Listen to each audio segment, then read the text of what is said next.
Hello students, my name is Heena Rajesh. I am teaching in Sri Guru Krupa Vidya Sankul as an economic teacher. So today I am here with you a topic of unemployment. Let us start. Students, today we are having a most important and also serious issue which our economy faces today is the problem of unemployment. You can see that there are many people who are wandering here and there in search of job. At the same time, you can also see people getting in touch with their friends and relatives to find some jobs. People going through the newspapers to find employment classifieds. Similarly, there are so many people looking for job through employment exchanges where they have registered their name earlier. All this situation tells us how badly our economy is suffering from the problem of unemployment. So let us start with the concept of unemployment along with most important points which we should know relating to this topic. First of all, what is unemployment? In general sense, unemployment is a situation in which those who are able and willing to work at the prevailing wage rate but do not find job. You can see here that people have the willingness, at the same time ability, and the most important thing is they are ready to do at the prevailing wage rate but still they do not find any job. Also, people is physically fit, mentally sound, well qualified, at the same time willing to work at the prevailing wage rate. These are the most important things which an employer requires. Although satisfying all these things, even people cannot find job. So such a situation is known as unemployment. So get to this point, people is physically fit, mentally sound, at the same time well qualified, and also people are ready to work at the current wage rate. So all this situation tells how badly our economy is facing the problem of unemployment. Next, we are having the classification of unemployment. Unemployment can be broadly classified into two types. One is voluntary unemployment and the other one is involuntary unemployment. The name itself suggests what is voluntary unemployment. Let us see. A person is physically fit, mentally sound and well qualified, but the point is that he is unwilling to work at the prevailing wage rate. He is having all the qualification, but the person is not at all ready to work at the prevailing wage rate. Such a situation of unemployment is known as voluntary unemployment. On the contrary, we are having involuntary unemployment, which tells us that person have all the qualification required for a job. He is physically fit, mentally sound, well qualified, but he cannot find a job although he is willing to work at the current wage rate. Voluntary employment shows unwillingness of the population. At the same time, involuntary unemployment shows willingness to work, yet they are not able to find any job. Involuntary unemployment can also be termed as forced unemployment. The next concept we are having is how to measure the problem of unemployment. Actually, the concept of unemployment can be understood through the concept of labor force. Now, what is this labor force? Labor force of any country consists of those people in the age group of 15 to 64. Because this age group, we can call them as the active labor force. This may also include people who are employed at the same time who are unemployed and looking for job. So, the labor force is equal to number of employed plus number of unemployed. We will be having both the population. On the one side, we are having employed people and on the other hand, we are having unemployed people. So, the total of both the population is known as labor force. Let us see an example. For example, if India's population is 115 crores and if it is divided into different age group, let us see 0 to 15 we are having 20 crores of population, 15 to 16 we are having 65 crores of population, and above 60 we are having 30 crores of population. Out of this age group, in 15 to 64 approximately we are having 40%, that is 25 crores of the population may be either physically handicapped, mentally retarded, or men and women who do not want to work. So if we leave this 40 crores population, the net employed population will be 65 minus 25, that is 40 crores. So taking the labor force as the 40 crores, that means we have reduced those people who are not at all fit for employment. After deducting those population, now the total labor force is 40 crores. Again, we are dividing it into two parts. One is the 30 crore population, those who are employed, and the other 10 crores is those population which are unemployed. So the rate of unemployment we can find through a simple formula, that is the labor force minus unemployed divided by labor force into 100. So here we are having the labor force 40. Labor force 40, from that we are deducting the employed force. The employed force we are having is 30 crores. So deduct from that and divide it with the total labor force which is 40. So we'll get a percentage of 25%, which is our rate of unemployment. Next, let us move towards the topic of unemployment types. Here we are having so many types of unemployment: structural unemployment, seasonal unemployment, disguised unemployment. So let us go through the topic in deeply. First topic which we have is seasonal unemployment. The name itself suggests such an unemployment varies because of seasonal changes. So let us see what is seasonal unemployment. Unemployment caused because of seasonal nature of employment is known as seasonal unemployment. You can see over here, winter crops we are having, means such crops which we have to harvest or sow during winter season only.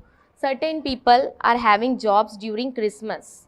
At the same time, there are so many examples. We can take the example of tourism, we can take the example of beaches, lifeguards, cricketers, those who are having job particularly during that time.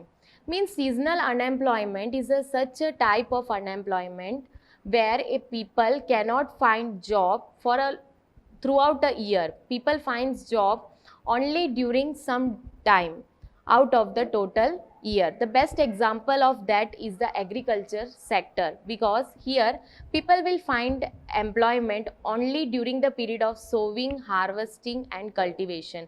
The rest of the period people remains unemployed. So such a type of unemployment is known as seasonal unemployment. If we move towards the examples, we can see that employment opportunities of beach lifeguards. Beach lifeguards, they feel unemployed during winter season. Why? Because most of the people visit the beaches during summer seasons. So during winter, these people are seasonally unemployed. Here we are having certain pictures of farming. As I said, farmers remain seasonally unemployed after sowing, harvesting time. Then we are having tourism, mainly intended during summers and winters. The most of the seasons they are remaining unemployed. Retailing and hospitality. Also we are having a very good example of amusement parks. You might have gone to amusement parks. Almost people likely to visit amusement parks during summer season. So these people who are working in amusement parks may remain unemployed during the winter and monsoon seasons. Next type of unemployment which we are having is structural unemployment. Structural unemployment caused as a result of decline in industries and inability of former employee to move into jobs being created in new industries.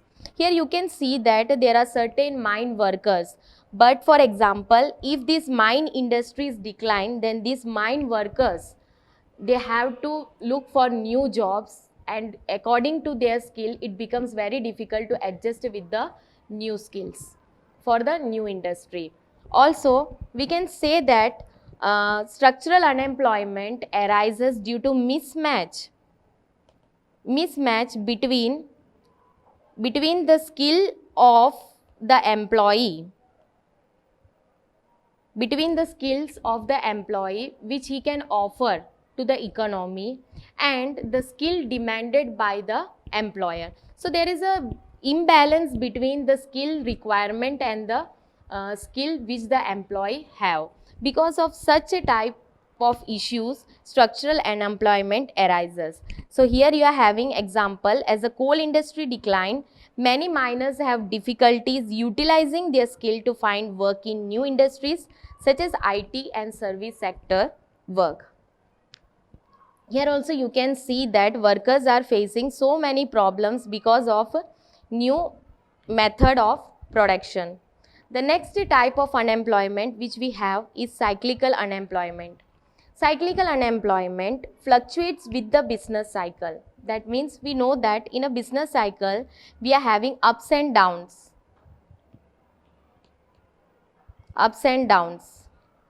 Certain period business activity are at the boom session. That means more and more production, more demand, more production, more laborers are involved in production, thereby decrease in unemployment. You can see that when there are ups in the business activity, there are downs in unemployment problem.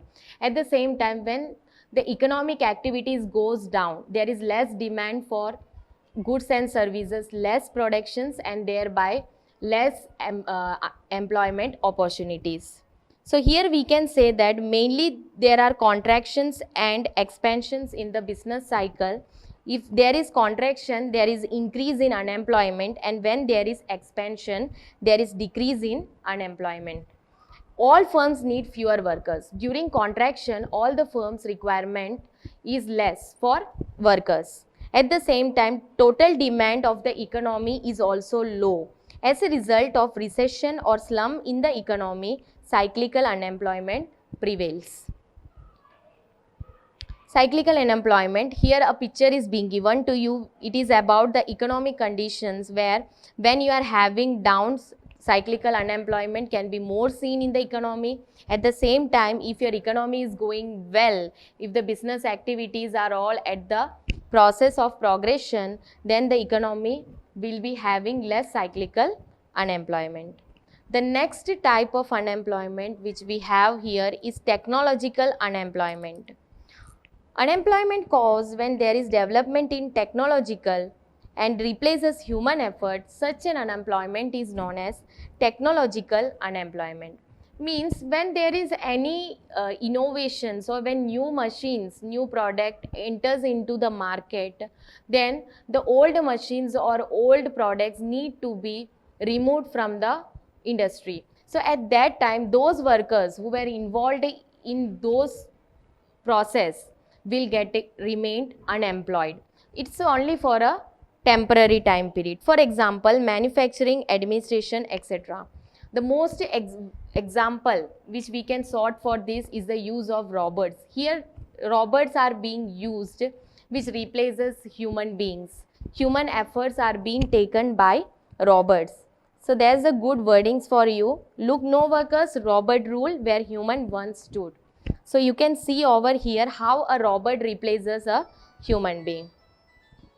It's a very good example related to technological unemployment. Will work for free. Human beings' requirement are more. They need food, they need money. But here a robot is there. He is telling that I will work for free. So it's a very good example depicting the technological unemployment.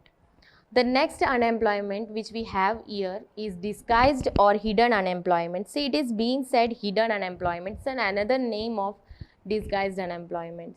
That means if we go deep into the situation, then only we can understand that there is unemployment problem. So where we can say that where output remains the same but number of people employed to complete job is high, such a situation is known as disguised or hidden unemployment.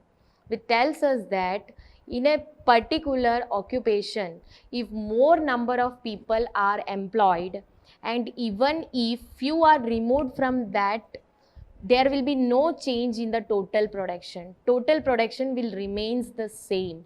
Such a type of unemployment is known as disguised unemployment. Most example which we can set for this is in agriculture sector. Here it is being said that from a family, father, mother, son, daughter, all are working in the agriculture sector, or all are working in a particular farm, but the output from that farm remains the same even if 1 or 2% does not work. So such a type of unemployment is known as disguised unemployment. After that comes underemployment. People are counted as employees even they can find only part-time jobs. Here we can say that the labor is not fully employed in a job. For example, if a labor has the productivity to work for 8 hours and he is employed only for 4 hours, we can say that such an employee is underemployed. Also, we can set another example is an engineer working as a mechanic in a garage. It is also underemployment. Even after possessing high degree, high qualification, he is getting a low graded jobs.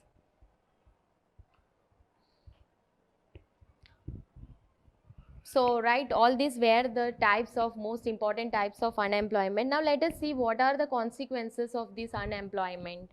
Cost of unemployment. First one is the personal cost. One is loss of paycheck, loss of self-esteem, increase in stress-related psychological problems, increase in accidents of crime, suicides, and mental illness. These are the personal problems a person faces if he is unemployed. The one loss in output is economic cost which an economy faces. So we can say that unemployment is such a crucial situation in our economy that an unemployed person is economically dependent and cannot live in a society with dignity. Hence, problem of unemployment is not only an economic problem but can create social, ethical, and political problems.